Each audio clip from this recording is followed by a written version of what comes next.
Hello YouTube, we're back again with another Ascension 3 showcase. Today we're going to be showcasing Kafka, man. She's a really unique unit, man. I'm liking her a lot. She's very fun, and I want to go over a lot of stuff with you guys because she has quite a few things that you can do with her. She's very strategic. If you guys like positioning really well and stuff like that, there's a couple cool tricks you can do with her to maximize damage, as well as she has a cool stacking passive as well. Not to mention the Ascension 3R, guys. It looks amazing. She looks deadly looking down in this big old gun, and then she's flexing her abs on us, man. Got the doggo with the knife, man. I love this. I love this Ascension 3R, man. The bird up here, she's an animal lover, guys, so that's why she got all these animals in her art. I love it, I love it. But let's actually get into what you guys came here for, and let's go over her abilities and showcase them. All right, guys, her active looks pretty simple, right? But there's a lot of cool things you can do with it.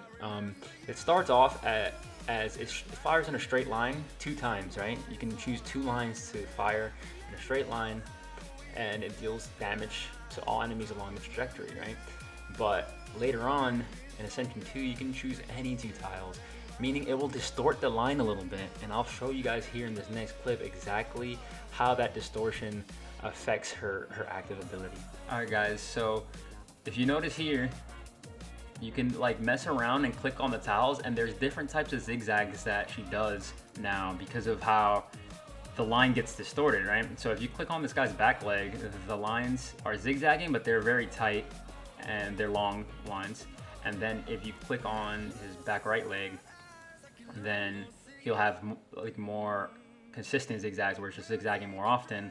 And this one's better, right? Because you can hit 3 times, and the one before you could only hit 2 times. So you just play around with it, guys, and you can do some pretty cool stuff. Right here, you guys will notice I hit 2 guys because I clicked on this one, and it zigzag curves, hits this guy, and then hits this guy, right? And then say this Eclipse Eye right here, right, was over here. He could get hit by 4 separate attacks from the active skill, which is huge when you get like 99 stacks, which stay tuned for that later. I'll be doing an 89 stack one. It's the highest I got. But when I do the equipment, I'll show you guys that. And if you guys want to skip ahead to that, I'll also put a timestamp down in the description. But yeah, guys, that's pretty much how this works.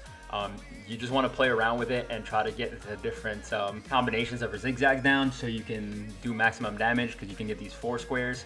When you do the tighter ones, if you can't get the 4, then you could at least get the 3, because that one's a little easier to get. And then right here I actually initiate it, and you guys see that instead of like before she would hit in a straight line, this guy she hits 3 times, and this guy she hits each one once. All right, now let's talk about the chain combo. It's actually pretty decent because it's consistent, but the damage isn't crazy or anything, you know. What I like about it is that it can hit anyone on the map, so it has long range. Of course, it's the closest enemy, so you can't directly choose, but it has global range, and then it's also very consistent because of the 3 tile. Most global range chain combos are 4 or 5. They're just more than 3. I don't know if there's anyone else that has global range with 3, so that's pretty unique, and I just like that about her. But the damage really, guys, is kind of lackluster. If you're looking for big numbers on her chain combo, she's not really going to pull them off unless it's against water units. So it's just a nice little ranged attack, guys, but let's take a look at it real quick. All right, if you guys take a look right here, this is the closest one. So she's about to fire the chain combo. It hits right here. It hits in a cross. So right there, and that guy will get hit, and the diagonal guys won't, right? 46 and 24. That's half. It does 50% of damage to all the 4. And it was only a 3 combo, guys, in blue, so like it didn't do any damage. You can do a lot more damage than this. I'll show you guys later. For 4 tile monsters, it will hit 3 times in the cross shape, because no matter where you hit, the cross can't hit more than 2 times. 3 tile monsters is different. 3 tile monsters will get hit a total of 4 times extra, which is pretty good. So not bad, a little extra damage on the bigger tile monsters with her chain combo. All right, now let's talk about the equipment, guys. This is going to be very important because the reason why the chain combos were doing low damage in those clips was because of the thunder element counter damage. It's 20% higher than it was when I shot those clips, and the attack is about maybe, I would say close to 200. Yeah, close to 200 higher, also because it was an equipment 3. That means that versus things that aren't water, she might not do that much damage aside from this. So she will be doing a lot of damage against water, but that's everyone, right? Everyone who counters their element is going to be doing more damage when you level up their equipment. This is where her damage is going to come from. I'll show you guys in the clip soon. pretty much you can charge up to 99 stacks when you go through a yellow tile, right? And that stacks up until you use the actual skill. It clears it. I have it equipment 10, guys, so it's 4% right now, but it starts off a lot lower at 2.5%. So, and it does make a big difference because 4% per stack, that's 99 times 4 as opposed to 99 times 2.5. So pretty big difference if you guys can get that many stacks, because I was only able to get 89.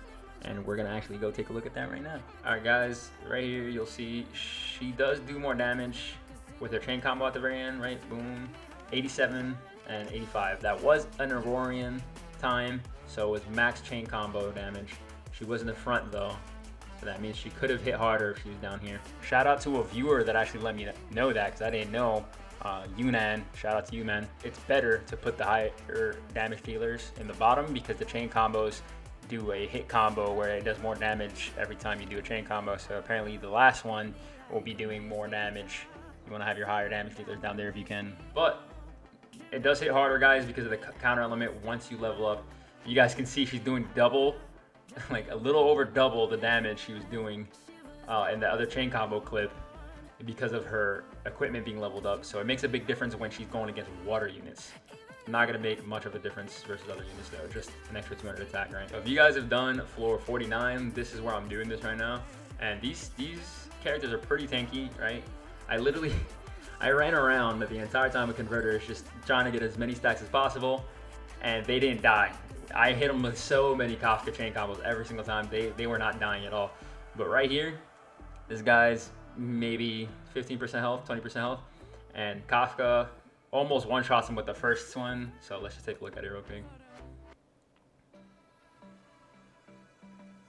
First one, 15,000. And then the second one, 15,000. So that's 89 stacks, guys. I could have had 10 more stacks. That's sad. I wish I could have showed you guys how much she's with 99. But that's not bad at all on a one target, because like we went over, guys, she can hit 3 targets sometimes and even up to 4. And if you're against a 9-tile boss, I didn't go over that, she actually can hit up to 6 times. So if she hits up to 6 times for 15,000, that's pretty solid damage for a 4-star, I think. We're just gonna close up here, guys, and talk about Kafka and just let you guys know from the rip, she's definitely not a must-have. She's very fun. She's probably extremely good in Secret Territory because you can stack up forever since you don't have limited turns. So that would probably be something good that you can build her for. And she's definitely good at taking out ranged units that are pesky. You know, units that are hidden behind those obstacles and stuff. But aside from that, guys, I don't think she's a must-have unit at all. But if you like her and you like her tactical playstyle, she's a really fun unit. You could make her work. I think she's a higher skill cap though, so players who enjoy a challenge, this might be someone that you might look into investing just for the challenge and the high skill cap. Other than that, I mean, the art is amazing. Like I said earlier, I love her. I don't regret ascending her at all.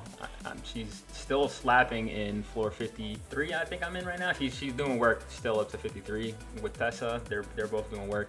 She soloed that last one with a bunch of converters, the 49 that I showed you guys in the clip. So if you guys are gonna be investing her, like I always ask, or if you guys have invested in her, know any cool tricks that I missed, man, anything like that at all, be sure to share it in the comments. I love to hear new stuff and learn new things, and of course it could help somebody out that wants to invest in her. So I would appreciate that, and I'm sure everyone else would too. If you guys enjoyed the video, please consider liking and subscribing. You guys have a great day.